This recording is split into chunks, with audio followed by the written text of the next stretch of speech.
Hello, good morning. So we have started the software testing topic. Okay. So without wasting any time, let's start the concept where we left in the last lecture. Okay. So we are done with the white box testing, and I'm already explain you the concept of black box testing using the diagram. Okay. So इसमें क्या क्या है वो ये lecture में दिखने वाले. So I hope you guys get the idea of what is black box testing. Okay, so in the black box testing means like white box testing is the testing uh, who is done by the professional programmer. Vice versa, black box testing is done by the end user. Means obviously the professional programmer can do the same thing, but it will basically for the और वो चीज programmer के लिए ही रहती है, but एक and user भी black box testing कर सकता है. That's the point. Okay.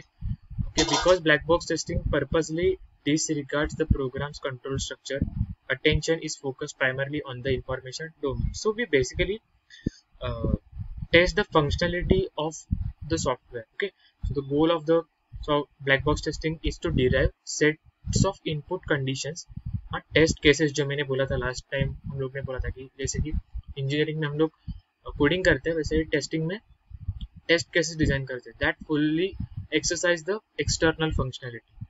Okay, so black box testing tends to find different kinds of errors. Okay, ये missing functions है, usability problems है, performance problems है, ये नॉर्मल चीजें हैं, ये इतना हम लोग डीप में नहीं जाने वाले.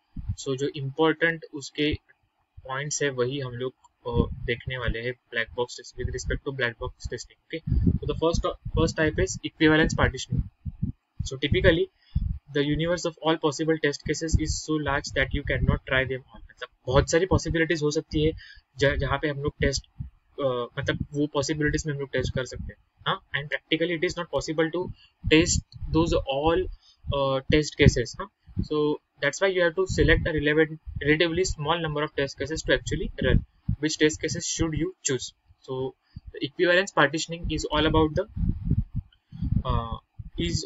to help this uh, problem to get the solution. We use the equivalence partition. So partition the test case into equivalence classes. Equivalence मतलब equal classes में हम लोग partition करने वाले हैं. Each equivalence class contains a set of equivalent test cases और उसके related फिर equivalence test cases रहने वाले. यहाँ पे देखो. Okay, so I am partitioning those errors into two sections as the valid errors and invalid errors. ठीक है, and partition valid and invalid test cases into equivalent class. अभी ये जो मैंने ये ऐसा डायग्राम बनाया है ना, मतलब क्या ये दोनों का नेचर सेम है. हाँ, ये दोनों जो है इनवैलिड, ये तीनों का नेचर सेम है, इसीलिए वो वाले सारे मैंने इकट्ठा कर लिए. ठीक है, I am gathering the errors valid और invalid depending on their nature and partition them equivalently. That's it. Okay, then create a test case for at least one. मतलब अभी हर एक के लिए मैं करूँगा नहीं, क्योंकि as I said there are a lot of n number of possibilities and if you सबके लिए आप लोग करते बैठोगे so it will hectic task and it is meaningless task. मतलब वहाँ पे आप लोग हार्ड वर्क कर रहे हो except smart work.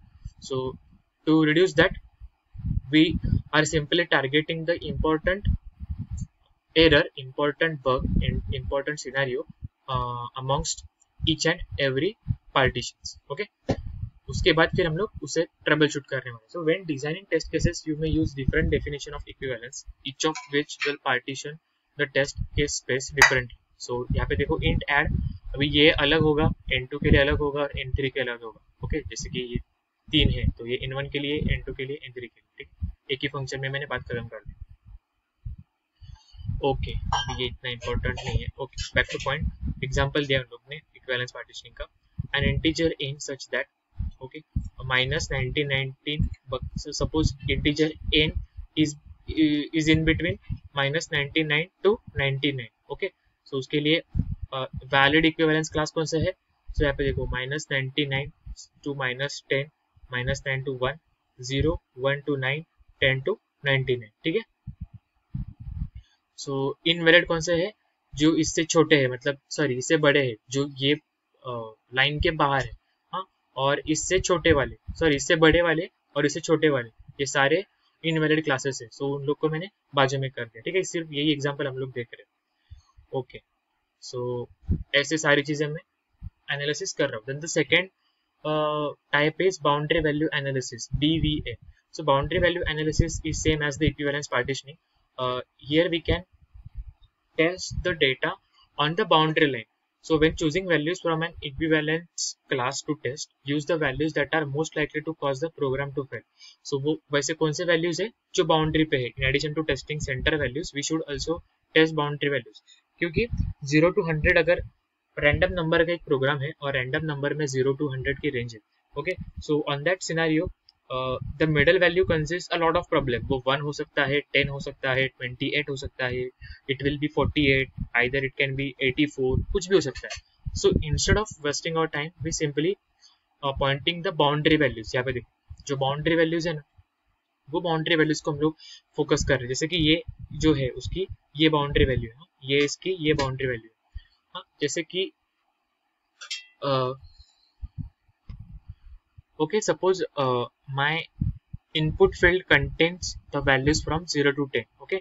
So if I want to test this using the boundary value analysis, which is the type of black box testing, so I can test the scenario using part 1. So part 1 में क्या आएगा, I will test the value is less than 0 or not, okay, less than 0 or not। मतलब हम लोग ऐसे लिख सकते हैं कि वो 0 से छोटी है, ठीक है, 0 से छोटी है। Then the second scenario part 2 में हम लोग बोल सकते हैं द वैल्यू इज 0, ओके। क्योंकि वैल्यू से 0 है, सो ये क्या होगा फिर, इनवैलिड। समझ में आ रहा है, ओके। अगर 0 है तो वैलिड, ओके। उसके बाद 1 2 3 4 कितने भी हो सकते हैं। My last point is 100। So part 3 is all about the value is 100 है तो क्या, वैलिड, ओके। एंड अगर वो मोर देन 100 है, पार्ट 4 मोर देन 100 है, सो वो क्या होगी, इनवैलिड। मतलब 100 से ज्यादा है, ओके। सो वो क्या हो गई, इनवैलिड। समझ में आ गया। So you will get the proper value. So suppose if the user print less than 0, so the compiler will throw the invalid error। अगर वो 0 डाल रहा है तो वैलिड, ओके। और एक सिनेरियो इसमें आएगा, पार्ट n में लिखता हूँ, part n the value between 0 to 100, okay. ये भी क्या आएगा, वैलिड। सो वो 0 एंटर करेगा तो वैलिड, 0 to 100 वैलिड, 100 एंटर कर रहा है वैलिड। एक्चुअली ये 1 to 99 आना चाहिए ये सिनेरियो, ठीक है, बट हम लोग टेक्निकल इतना कॉन्सेप्ट नहीं है, आपको समझ में आना चाहिए इसलिए बोल रहा हूँ। And if the value is more than 100 then also it is invalid, okay. So I hope you will get the idea of what is black box testing. So यही उन लोग ने यहाँ पे बताया, ठीक है।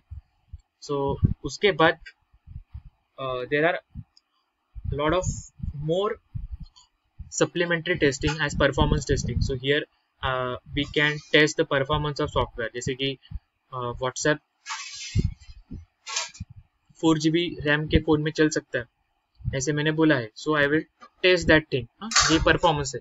ऐसे बहुत सारे फैक्टर्स है, जैसे कि गूगल ड्राइव में मैं 15GB तक डेटा स्टोर कर सकता हूँ। So I can check the performance of that thing, okay. उसके बाद लिमिट टेस्ट, लिमिट में भी अभी सेम है, मैक्सिमम नंबर, जैसे कि 15GB अभी सिनेरियो बोला, सो 15GB तक मैं स्टोर, लिमिट है उसकी तो मैं स्टोर कर सकता हूँ कि नहीं, ओके। और मिनिमम कितना चाहिए तो मिनिमम भी उतना मैं स्टोर कर सकता हूँ कि नहीं। So that is all about the limit testing.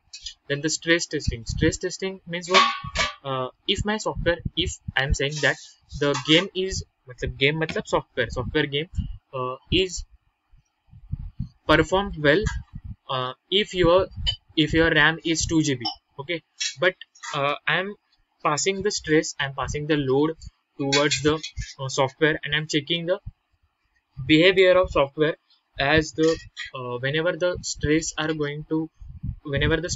applied to the software in certain circumstances, then what will be the reaction, what will be the behaviour of software, ये मैं सारी चीजें चेक करूंगा स्ट्रेस टेस्टिंग में। उसके बाद random testing, so random में कुछ भी एक टेस्ट करूंगा, security testing. I will check the security concerns like firewall है, attacks है, malicious attacks है, वो उससे बच रहा है कि नहीं software. Usability testing, like if the uh, application is for the banking application, so the bank users are able to use the particular software or not. ऐसे वो और बहुत सारी टेस्टिंग यहाँ पे है. ओके, रिकवरी टेस्टिंग मतलब क्रैश हुआ सॉफ्टवेयर तो आप लोग वो रिकवर कर सकते हो कि नहीं, दैट्स इट. ठीक है, so I hope you will get the idea of what is this testing thing and हम लोग क्यों कर रहे हैं और ये टाइप्स वगैरह, ये सारी जो चीज़ें हैं ना, ये सारी चीज़ें नेक्स्ट सेमेस्टर में डिटेल में हम लोग पढ़ने वाले हैं. But in this chapter you are simply focusing on the short concept of this type of testing. Okay, so our next topic is testing documentation. अभी हम लोग ने बहुत सारी चीजें कर ली, like we are communicating with the end user, we are gathering the requirements, we maintain one DFD. DFD means a lot of diagrams. Then we create one model for our software. Okay, बहुत सारी चीजें हम लोग ने कर ली. Now वो सबका trekking होना चाहिए, जो हम लोग ने चीजें की है वो कहाँ पे तो रिकॉर्ड होना चाहिए. And that is all about the testing documentation.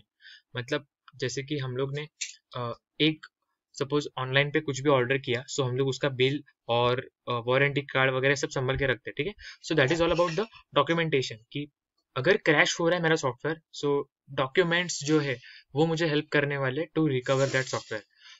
Not only in the crashing scenario, in each and every field the documentation plays the vital role in software engineering journey. So documentation में क्या होता है? It is the documentation of artifacts that are created during or before the testing of software application. So वो हम लोग कब करने वाले?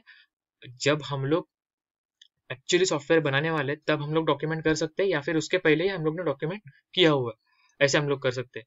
We can not do the documentation part after the completion of software life cycle. ठीक है, वो पहले करना है या फिर इन बिटवीन करना है. So documentation reflects the importance of processes for the customer, individual and organisation. And it will not only affect the organization, it will affect या फिर it will helps the customer and individual as well. मतलब एक project manager से लेके एक and user तक वो सबको काम में आने वाली चीज है.